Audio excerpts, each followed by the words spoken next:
मंगलम भगवान वीरो मंगलम गौतमो गणी मंगलम कुंद कुंदायो जैन धर्मोस्तु मंगलम सर्वमंगल मांगल्यम सर्वकल्याणकारकं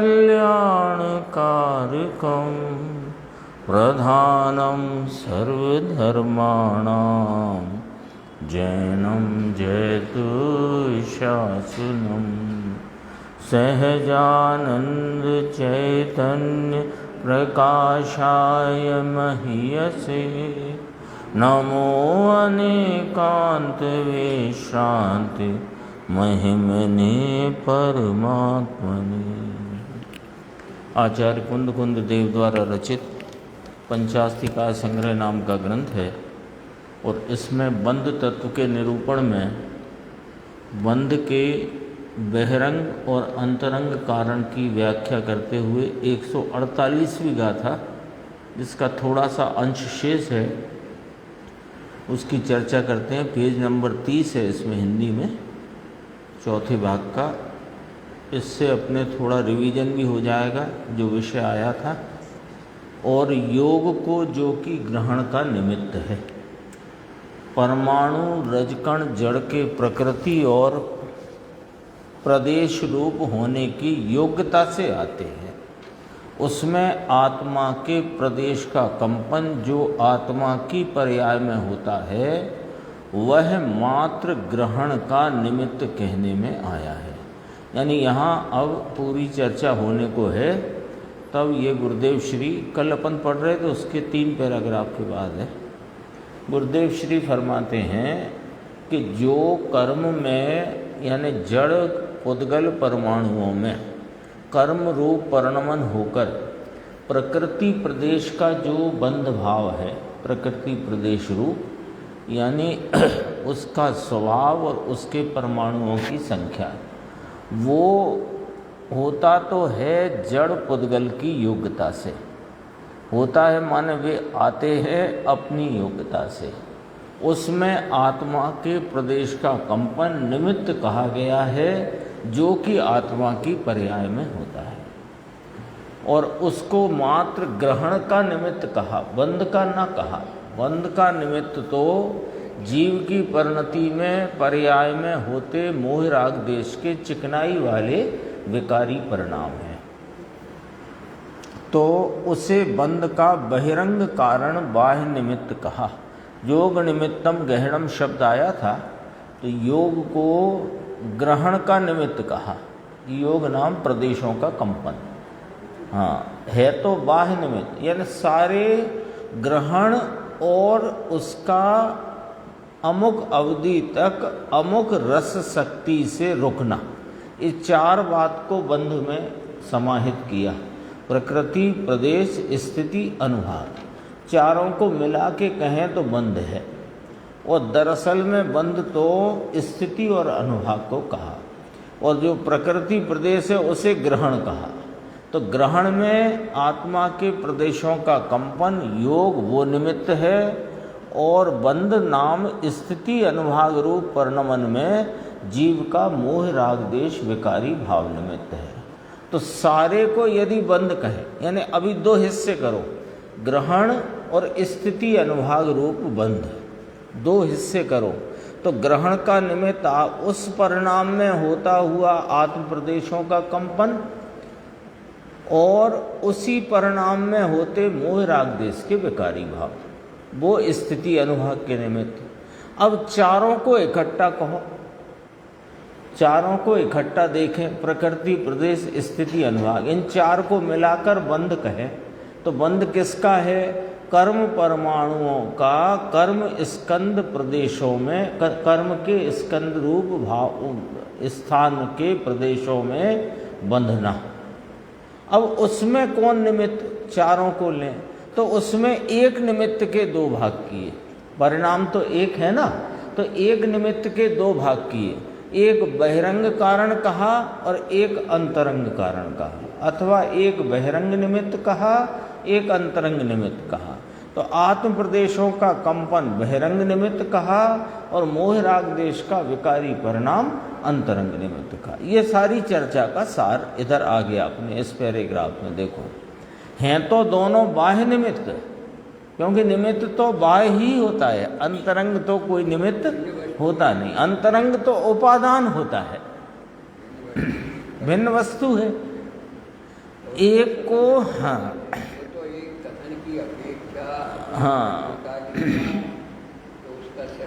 ये कहा ना गुरुदेव ने, एक को मुख्य पने का निमित्त पने मुख्य पने का जोर देने के लिए उसे अंतरंग निमित्त या अंतरंग कारण कहा। और एक साधारण कंपन है, वह प्रकृति प्रदेश में निमित्त है, इसलिए उसे बहिरंग कारण कहकर उसकी तुच्छता का वर्णन किया है।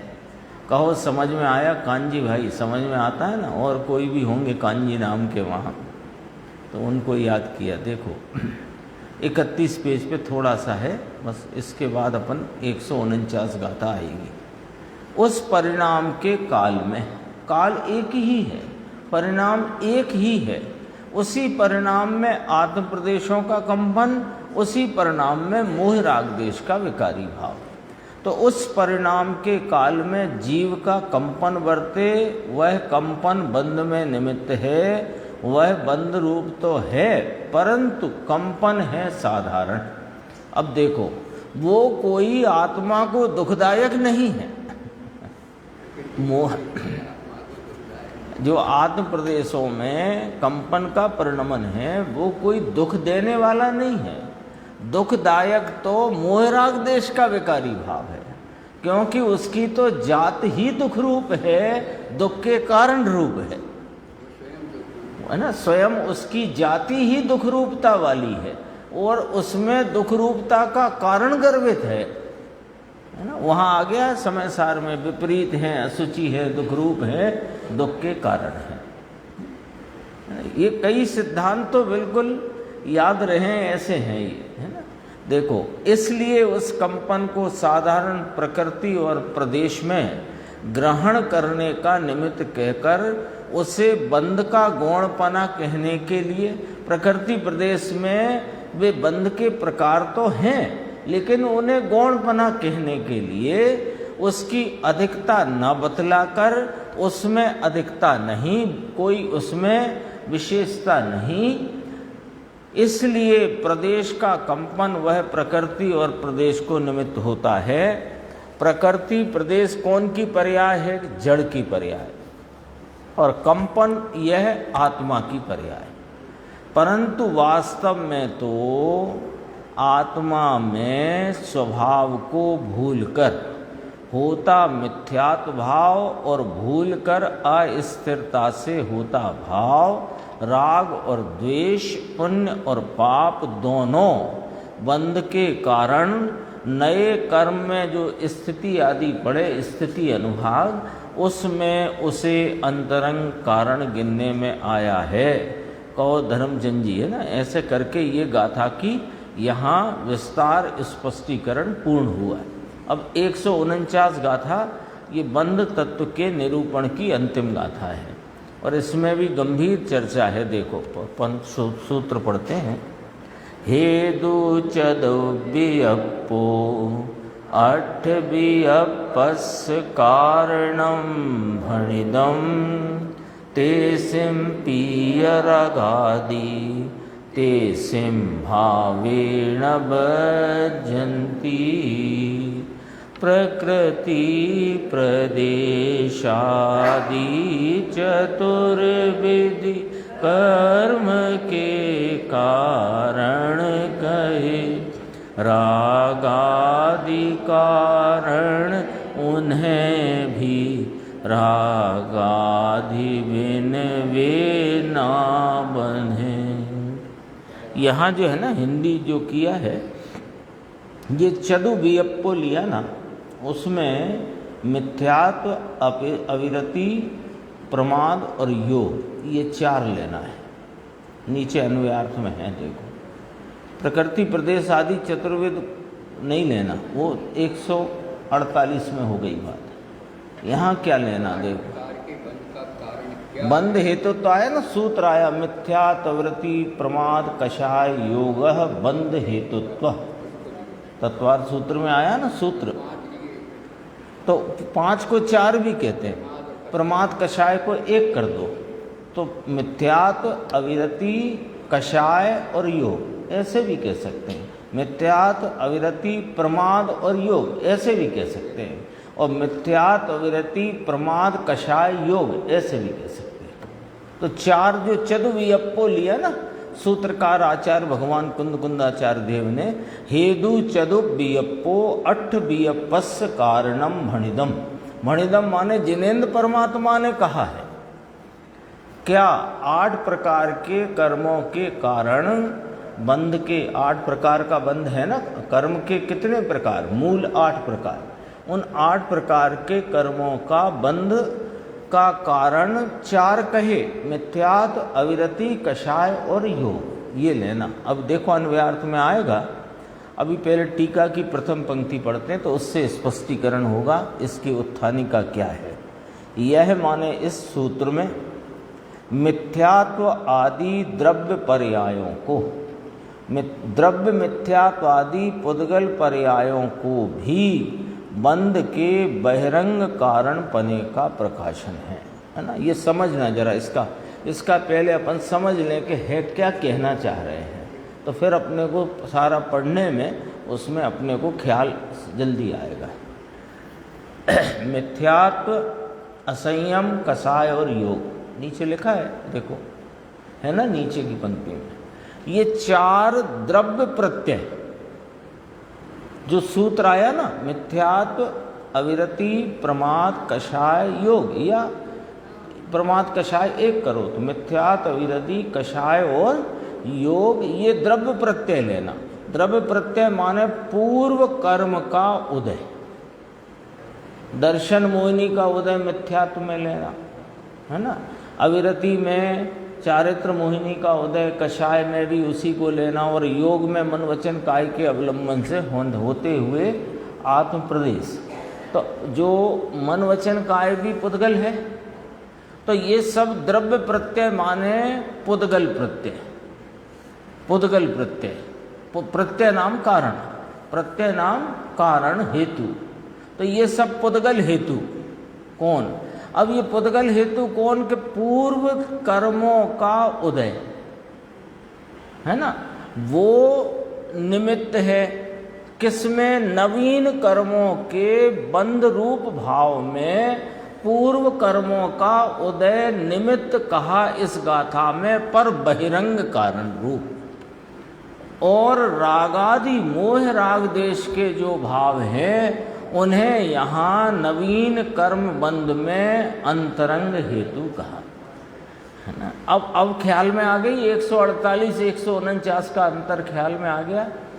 148 में बंध के 4 प्रकार लिए, प्रकृति प्रदेश स्थिति अनुभाग।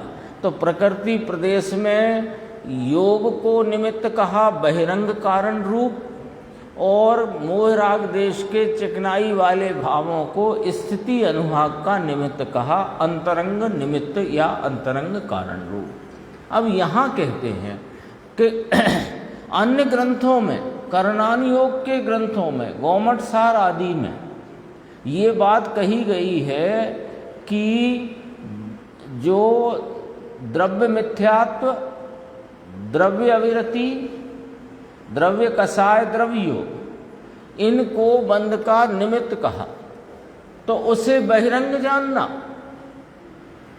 और अंतरंग निमित्त तो जीव की पर्याय में होता हुआ मोह राग देश का भाव है। ये इस गाथा में बताया। नहीं करें, ये बने रहेंगे। यदि ये चले जाएं और फिर जीव के मोक्ष मार्ग और मोक्ष हो, ऐसी तो व्यवस्था नहीं है। दर्शन मोहिनी रह सकता है कुछ समय तक, चारित्र मोहिनी भी रहे, और आत्म प्रदेशों के कंपन के निमित्त मन वचन काया भी हैं, तथापि वे मोह राग देश ये न करे तो कर्म बंध न होए, और मोह राग देश करे तो कर्म बंध होए। तो अंतरंग कारण कौन सिद्ध हुआ? मोह राग देश। तो पूर्व की गाथा में भी मोहराग देश को लिया और इस गाथा में भी मोहराग देश को लिया। और मोहराग देश का कारण कौन? कि स्वभाव को भूलना। नहीं, इतनी साफ सुथरी स्थिति सामने है अपने कि कोई उलझन ही नहीं है। आप अब कह ही नहीं सकते इन दो गाथाओं की स्वाध्याय के उपरांत इनका भाव भाषण पूर्वक यदि अपन समझ लें तो कह ही नहीं सकते कि इस कर्म के उदय के कारण मेरा धर्म मार्ग या मोक्ष मार्ग रुका हुआ है। कह ही नहीं सकते। आपको अधिकार नहीं बचा कहने का। तो अधिकार है क्या? कि है नहीं, तुमको भ्रम पड़ा है, पढ़ लिख कर भ्रम पड़ा है।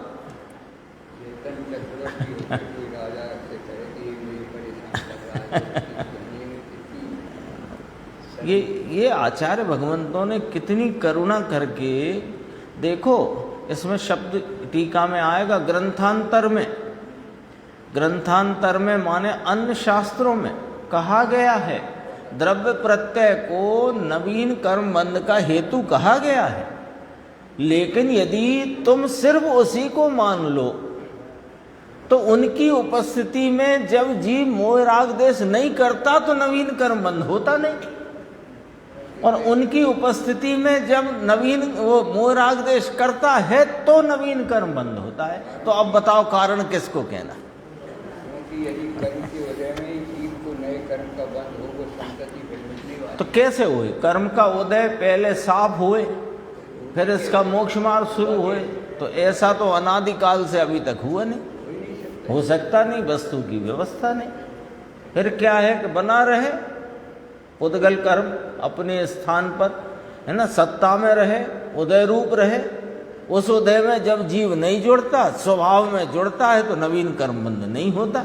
और जब अपने स्वभाव से युक्त नहीं होता, स्वभाव को भूल जाता है, विस्मृत करता है, तो कर्म बंध होता है। तो मोह राग देश का कारण कौन सिद्ध हुआ? दो बातें एक साथ सिद्ध करना है अपने को कि नवीन कर्म बंध में वास्तविक कारण तो मोह राग देश है, और मोह राग देश का कारण वे पुराने कर्म भी नहीं है। मोह राग देश का कारण इसका स्वयं ही स्वरूप का वर्तमान में विस्मरण करना, भूल जाना, उससे नहीं जुड़ना, स्वरूप से च्युत होना।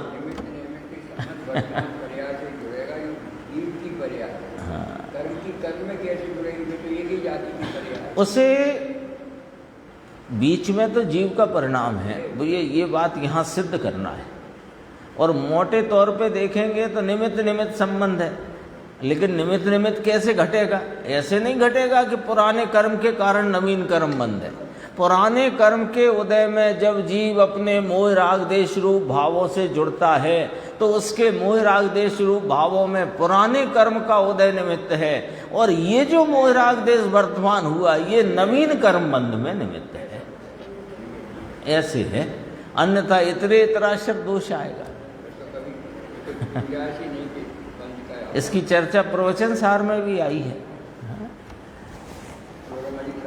हाँ, पंडित जी ने भी लिया है मोक्ष मार्ग प्रकाशक में। बहुत गंभीर है। व्यवस्थित समझने के लिए अपने पास सारी समझो खिलावट गुरुदेव श्री से, आचार्य भगवंतों से आ गई है, इसलिए समझने में अपने को नहीं आएगा ये कोई बात तो रही नहीं, है ना। अभी देखो कौन भूल मेरी अधिकारी, वो जयचंद भाई ने परसों अपन पढ़ रहे थे 3 दिन पहले, तो जयचंद भाई ने कहा आज आप कर्म को स्थापित कर रहे हो और एक दिन आप कल कह रहे थे कर्म बेचारे कौन भूल मेरी अधिकारी। तो कर्म है, कर्म नहीं है ऐसा थोड़ी है, पर कर्म से विकार होता है ऐसा बिल्कुल नहीं, और विकार से कर्म बनता है ऐसा भी बिल्कुल नहीं। स्पष्ट किया था। आज इस प्रवचन में भी वो जयचंद भाई को याद करेंगे उसी पंक्ति के द्वारा। देखो अन्वयार चतुर्विकल्प हेतु, यहाँ चतुर्विकल्प है ना, अपन ने जो पढ़ा मूल सूत्र में, चद वियप्पो अठ वियप्पस्य कारणम भणिदम, है ना। देखो द्रव्य मिथ्यात्वादि 4 प्रकार के हेतु अष्ट विकल्पस्य कारणम 8 प्रकार के कर्मों के कारण भणितम नाम कहे गए हैं। उन्हें भी वे यद्यपि के कारण कहे गए हैं तो भी जीव के रागादि भाव कारण है। और क्यों ऐसा कैसे कहते हो आप? कोई तर्क है कि हाँ रागादि भाव के अभाव में जीव नहीं बनते, मतलब जीव के कर्म नहीं बनते, ऐसा कथन किया। जीव नहीं बंधते का अर्थ है उस जीव के एक क्षेत्र अवगाह में विशिष्ट शक्ति लेकर के कर्म नहीं बंधते। हाँ, ये हेतु है। टीका की प्रथम पंक्ति अपन ने पढ़ी, दोबारा पढ़ते हैं। मिथ्यात्वादि द्रव्य पर्यायों को, द्रव्य मिथ्यात्वादि पुद्गल पर्यायों को, उनको भी बंध का बहिरंग कारण पने का यहाँ प्रकाशन नाम प्रसिद्ध करना है, समझाया गया है, दर्शाया गया है। नीचे फुटनोट है ना, प्रकाशन नाम प्रसिद्ध करना, समझाना, दर्शाना। अब देखो, ग्रंथांतर में, अन्य ग्रंथों में, अन्य शास्त्र में मिथ्यात्व, असंयम, कषाय और योग, इन 4 प्रकार के द्रव्य हेतुओं को, द्रव्य प्रत्ययों को, यानी पुद्गल हेतुओं को 8 प्रकार के कर्मों के कारण रूप से बंध हेतु कहा गया है। आ गया? उन्हें भी यद्यपि की कहा गया है अन्य ग्रंथों में, गोमटसार आदि में, कर्णानियोग के ग्रंथों में, तो भी बंध हेतु पने के हेतु जीव भाव भूत रागादिक। ना कितनी टीका की भाषा देखो, कितनी एकदम गसी गसाई है। उसमें द्रव्य प्रत्यय माने पुद्गल के भाव, वे हेतु कहे गए हैं, तथापि बंध हेतु पने के हेतु तो जीव भाव भूत रागादिक हैं। जीव की पर्याय में उपजने वाले मोह राग देश के परिणाम हैं। क्योंकि अब यहां से लॉजिक है, रागादिक भावों का अभाव होने से जीव भाव भूत रागादिक, जीव की पर्याय में जब रागादि का भाव नहीं हो तो द्रव्य मिथ्यात्व, द्रव्य असंयम, द्रव्य कषाय और द्रव्य योग के सद्भाव में भी जीव बंधते नहीं है, माने नवीन कर्म बंध नहीं होता। इसलिए रागादि भावों को अंतरंग बंध हेतुपना होने के कारण निश्चय से बंध हेतुपना है, ऐसा निर्णय करना। इस प्रकार बंध पदार्थ का व्याख्यान समाप्त हुआ। 2 फुटनोट हैं, अपन देखते हैं। देखो, एक तो कहाँ रागादिक भावों का संदर्भ से है। देखो, जीवगत रागादि रूप भाव प्रत्यय है ना। प्रत्यय शब्द से घबराना किसी को नहीं है। प्रत्यय नाम हेतु कारणपना, हेतुपना, उसका नाम प्रत्यय। जीवगत रागादि रूप भाव प्रत्ययों का अभाव होने से, अभाव होने से माने जब जीव की पर्याय अवस्था दशा हालत में रागादि रूप भाव का कारण रूप भाव का नहीं होना, अभाव माने नहीं होना, द्रव्य प्रत्ययों के यानी पुद्गल मिथ्यात्व, पुद्गल असंयम, चारित्र मोहिनी का भाव, पुद्गल कषाय, पुद्गल योग, मनवचन का है, उनके उदय विद्यमान पने में भी जीव बनते नहीं, माने नवीन कर्म बंध नहीं होता। यदि जीवगत रागादि भावों के अभाव में भी यानी परिणति में, दशा पर्याय में, जीव की पर्याय में रागादि भाव का अभाव नाम भाव न होए, ऐसा होने पर भी द्रव्य प्रत्ययों के उदय मात्र से बंद हो तो फिर सर्वदा बंद ही रहेगा। कैसे होएगा बोलो? यदि पूर्व कर्म के उदय को बंद का कारण बनाया तो अबंध होने की गुंजाइश नहीं खत्म। कितना सुंदर सीधा न्याय है। इसीलिए वस्तु स्वतंत्रता की घोषणा पहले कर्म करती है। तभी तो गाथा 3 में जैन ध्वज लहराया, एक द्रव्य दूसरे द्रव्य को के है ना अपने गुण पर्यायों के चक्र को चूमता है, स्पर्शता है, पर कोई स्पर्शता ही नहीं। कर सकता है अत्यंत अभाव। गुरुदेव के प्रवचन के जितने ग्रंथ हैं सब में 10-11 पॉइंट लाइन से उसकी प्रस्तावना में छपे हुए हैं। वे यदि अपन ख्याल में रखो तो किसी भी ग्रंथ की स्वाध्याय में आप कोई ग्रंथ का अवगाहन करो, आपको कहीं कुछ अर्थ निकालने में भूल नहीं होगी। वो सिद्धांत भूले तो हो जाएगी। हाँ, सब सभी में है, सभी में। एक द्रव दूसरे द्रव को हड़े नहीं। हाँ। प्रत्येक द्रव की और प्रत्येक पर्याय क्रमबद्ध ही होती है। हाँ, उत्पाद से होता है, उत्पाद को व्यय की जरूरत नहीं, व्यय से होता है, व्यय को उत्पाद की जरूरत नहीं, उत्पाद व्यय को दुख की जरूरत नहीं। उत्पाद अपने षट कारक के परिणमन से होता है, माना बिल्कुल। पर्याय और भोग के प्रदेश भिन्न भिन्न हैं। आप शक्ति के कारण पर्याय होती है, अपनी पर्याय भी करनी नहीं पड़ती। चारों अंगों भूताल के आश्रय से ही सम्यक हाँ। होता है। चारों अंगों का तात्पर्य काटता है। स्वयं क्रम में भी गुण पर्याय के भेद पालना भय अन्नवशपना है। योग का अवलंबन है पर वेदन नहीं, पर्याय का वेदन है पर मूल सूत्र है, यानी सारे जनागम का सार है ये सूत्र हैं। ये सूत्र लेकर के आप जिनवाणी में अर्थ करो, कहीं कोई भूल नहीं पड़ेगी। ऐसी अद्भुत बातें हैं। ये तो अपने ऊपर बहुत कृपा है। हाँ, देखो अपनी टीका का अपन फुटनोट पढ़ रहे थे, 3 नंबर का जो है ये हो गया ना पूरा। क्योंकि संसारियों को रह गया था, हेतु न्याय रह गया। क्योंकि संसारियों को सदैव कर्मोदय का विद्यमान पना होता है कि नहीं होता है? अरे केवली होने के उपरांत भी 4 कर्म सत्ता में उदय भाव में रहते हैं कि नहीं रहते हैं?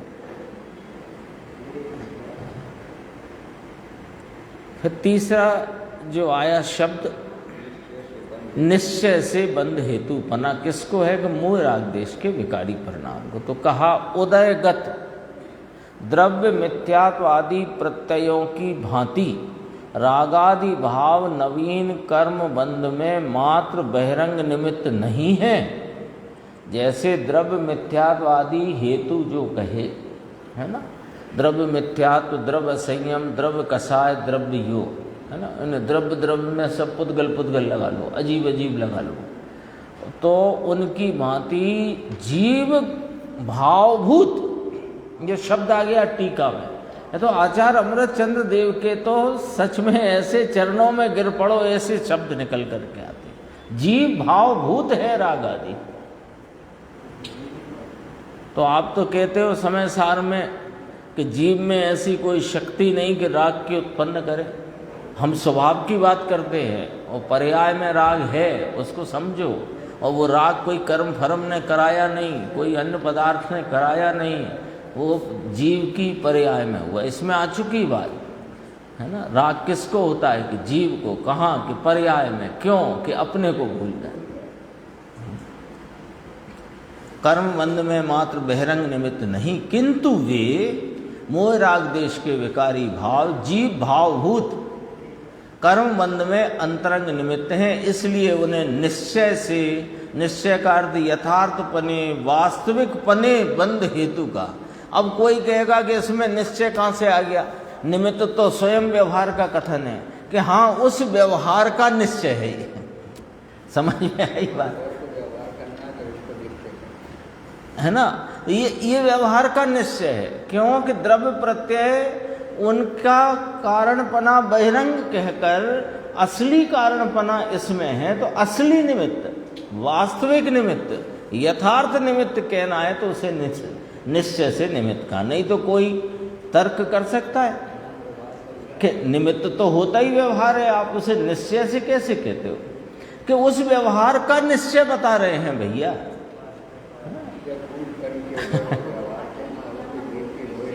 हैं?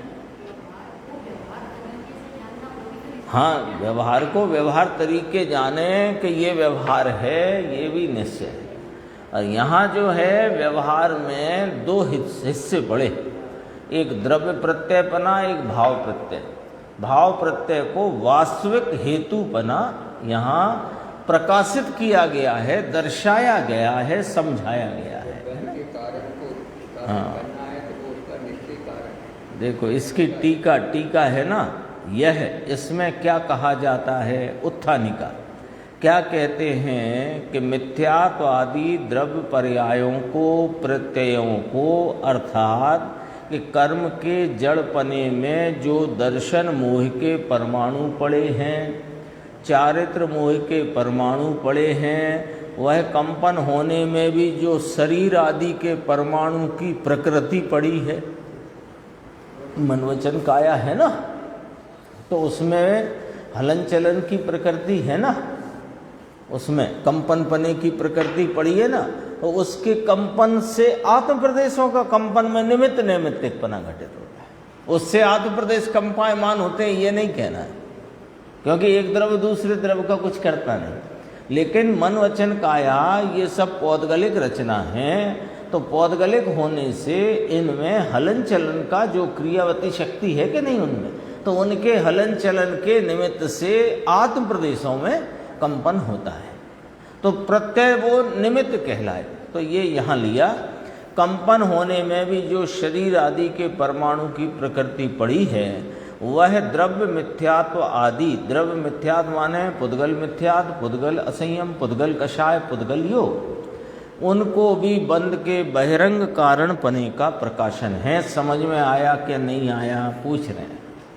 यानी यहाँ इस गाथा में आचार्य परमात्मा क्या समझाना चाहते हैं, ये वाली बात समझ में आई कि नहीं आई, ये पूछ रहे हैं।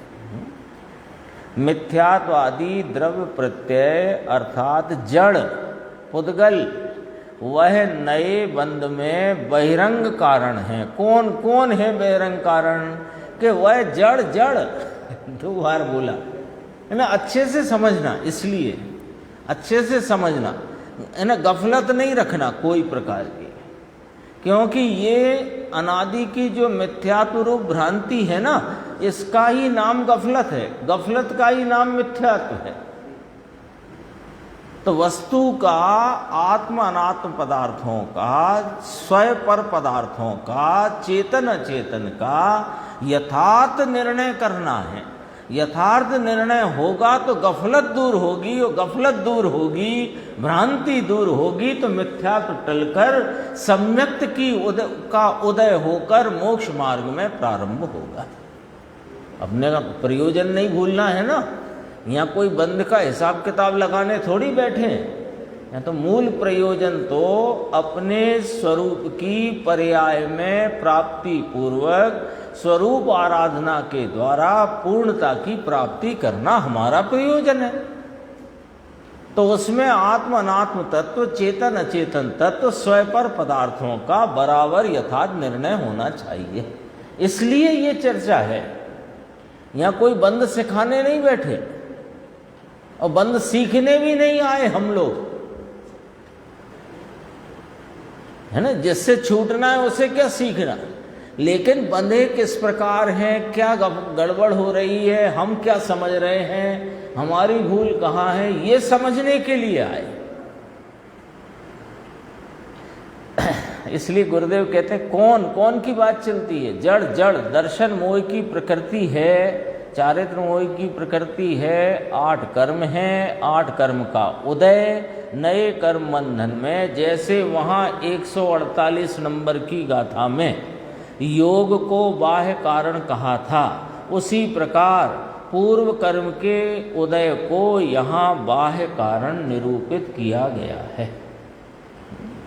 पुराने जड़ कर्म का उदय नए बंधन को बाह्य कारण है। अंतरंग कारण अज्ञानी के मिथ्यात्व राग द्वेष के भाव।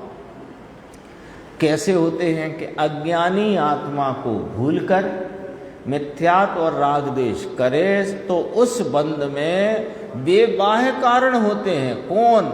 यदि ये अंतरंग कारण करे तो तो ग्रंथांतरों में तो लिखा द्रव्य प्रत्यय की बात, तो लिखी वे कारण पना उनमें तब लागू पड़ेगा जब तुम स्वभाव को भूलकर परिणति में मिथ्यात्व और राग देश के परिणाम से परिणमोगे तो वो अंतरंग कारण कहलाएगा, तब वे बाह्य कारण कहलाएंगे। इसलिए वो निश्चय व्यवहार का एक शब्द आया ना, उसका ऐसा हेतु है। ये कह रहे पूर्व कर्म का उदय भी तभी तो बाह्य कारण कहलाएगा जब नवीन कर्म बंध होगा। होगा कब? कि जब ये स्वरूप को भूलकर मोह राग देश भाव से परिणमेगा, तो जो असली कारण निमित्त है वो यदि परिणमेगा मोह राग देश रूप, तब उन पर बाह्य कारण का आरोप आएगा। क्योंकि बिना नैमित्तिक के उस पर भी काहे का कारण, क्योंकि वे तो सदैव विद्यमान है संसारियों को। अभी पढ़ा फुटनोट में, संसारियों को सदैव विद्यमान है। सत्ता रूप भी है, उदय रूप भी है। देखो गुरुदेव की बात देखो कितनी स्पष्ट है। ये अंतरंग कारण करे तो, ये अंतरंग कारण ना करे तो जो जड़ का उदय है वो कोई बंध का कारण नहीं होता। देखो यहाँ जड़ कर्म का उदय आत्मा को विकार कराता है, ये बात यहाँ पर झूठी सिद्ध करते हैं, है ना। यहाँ तो आगे चल के गुरुदेव ने कहा मूर्ख है ये यदि ऐसा मानता है, मूर्ख कह दिया। हाँ, ये कर्म को ईश्वर माने, वो तो फिर भी ईश्वर नाम चेतन किसी चेतन को काल्पनिक ही सही कर्म वरम आत्मा को विकार कराए या कर्म का उदय आए तो आत्मा को दोष हो, ये भगवान के न्याय में शास्त्र में बात नहीं है। वजनदारी से बात करी है गुरुदेव ने, वजन से बात करी है, सामान्य नहीं करी, न्याय रख करके करी है और वजनदारी से करी है ना। कर्म को दोष दे नहीं सकते हो आप, और देते हो तो आप स्वयं भ्रांति में हो, और भ्रांति जब तक है तब तक मिथ्या टलेगा नहीं। भाई ये बहुत गंभीर मामला है ना। क्योंकि वो जब समय सार अकेला पढ़ो, ये पंचास्तिका है प्रवचन सार का अध्ययन करो मत, और अकेला ये भी द्रव्यानी हो गए, वो भी द्रव्यानी हो गए। वो दृष्टि प्रधान शैली में कहा, दृष्टि के विषय को निरूपित करता उजागर करता हुआ वहाँ उस दृष्टि का विषय भूत जो अपना त्रैकालिक एक रूप रहने वाला पवित्र परिपूर्ण स्वभाव है उसकी स्थापना करी, तो राग आदि को पुद्गल का कहा। तो इसने क्या किया कि मैं तो स्वभाव से शुद्ध हूँ और पर्याय में राग आदि हैं वे अशुद्ध हैं, सो अशुद्धता कर्मों ने कराई है, मैं तो मेहनत हूँ। तो कब मेहनत नहीं हो तो मूर्ख हो, ये यहाँ पर सिद्ध करते। बुरी ना लगे और लग जाए तो अच्छा। कई बार बुरा लगना भी अच्छा।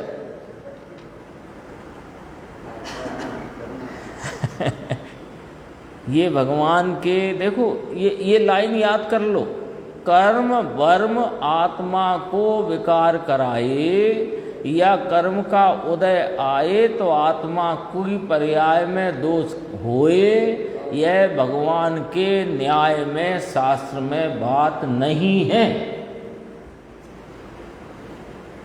स्पष्ट है, देखो नीचे और खुलासा किया। कहते हैं ना भाई कि कर्म का उदय आए तो आत्मा को, ये गाना गाता रहता है है ना, तत्व निर्णय के लिए उद्यमशील होता नहीं, अपने प्रयोजन के लिए इसको अपने सुख की वास्तव में दरकार नहीं, ये तो भोगों का इच्छुक है।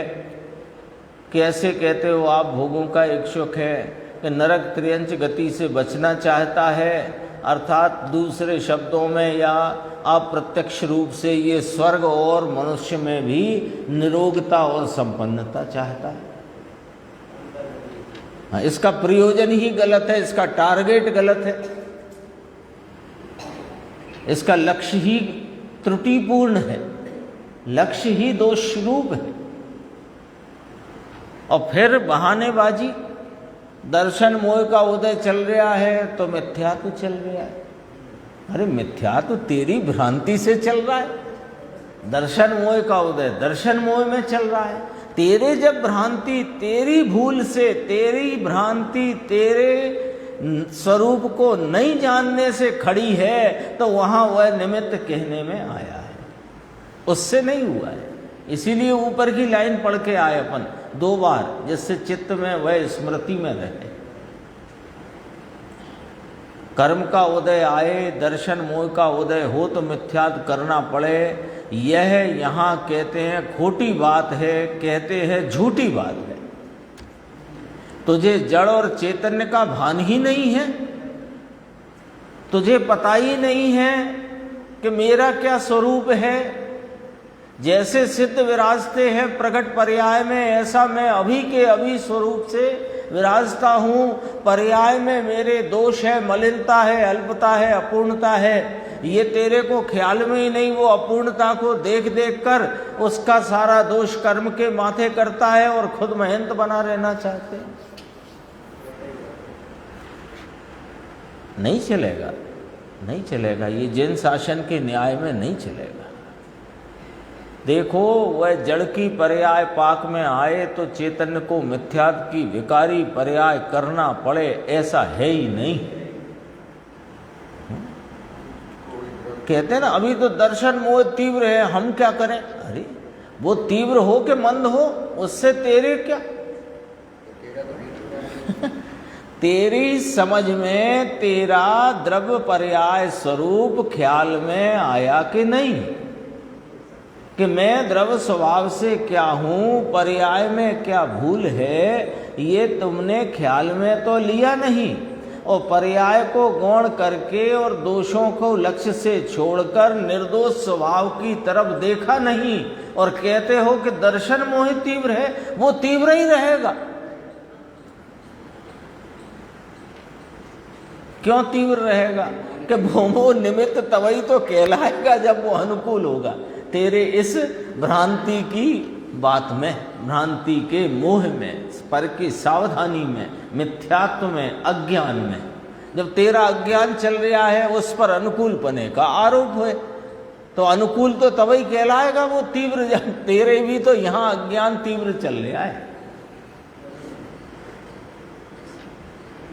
अभी तो वस्तु के स्वरूप को समझने का नजरिया अपने को गुरुदेव से सीखना ही है। वे ही सिखा सकते हैं और कोई नहीं सिखा सकता।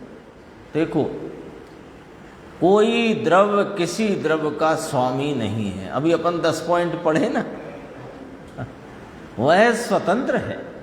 इसी तरह अंदर चारित्र मोह के कर्म का उदय आए तो हमें वेद, वासना, क्रोध, मान, माया, लोभ कर्म के कारण करना पड़ते हैं। यह एकदम झूठ बात है, अत्यंत पाखंडी की मानी हुई बात है, क्योंकि ऐसा है नहीं। कहो समझ में आया? बोलो, पाखंड है ये अपने को शास्त्र विज्ञ समझता है।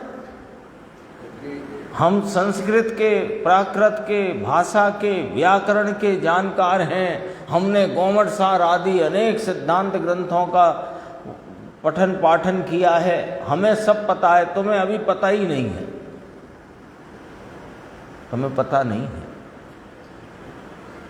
तुम्हें ये पता नहीं है कि तुम किस पाखंड में जी रहे हो। सच कहते हैं, गुरुदेव श्री ना मिले होते तो इन बातों का अर्थ कैसे समझ में आता। देखो और नीचे देखो 148 गाथा, प्रकृतियां नहीं, 148 गाथा। उसमें तो नवीन बंध होता है, उसमें अज्ञानी के परिणाम कहा कि वे मुख्य निमित्त, कहा नहीं है वो कहा है, अज्ञानी के परिणाम को कहा कि वे मुख्य निमित्त हैं, कि मिथ्यात्व भाव और राग द्वेष के परिणाम वे मुख्य निमित्त हैं। कंपन वह कोई उसका कारण नहीं, वह तो मात्र प्रकृति प्रदेश आए उसमें निमित्त है। इतनी साधारण बात कर डाली है ना। गुरुदेव ने तो 2 बार बोला, उसकी तुच्छता न्यूनता दिखाने को कहा है। तब अब है क्या मामला कि पुराने जूने कर्म हैं तो वे नए का बंधन होता है ना। स्थिति तो ऐसी है कि पूर्व के कर्म सत्ता में भी हैं, उदय रूप भी हैं, और उसी समय में नवीन कर्मों का बंधन भी है ना। तो कहते हैं कि वे जो जूने कर्म, पुराने कर्म, उदय रूप कर्म, वे बाह्य कारण हैं। किसे, अब किसे बाह्य कारण कहे जाएंगे वे?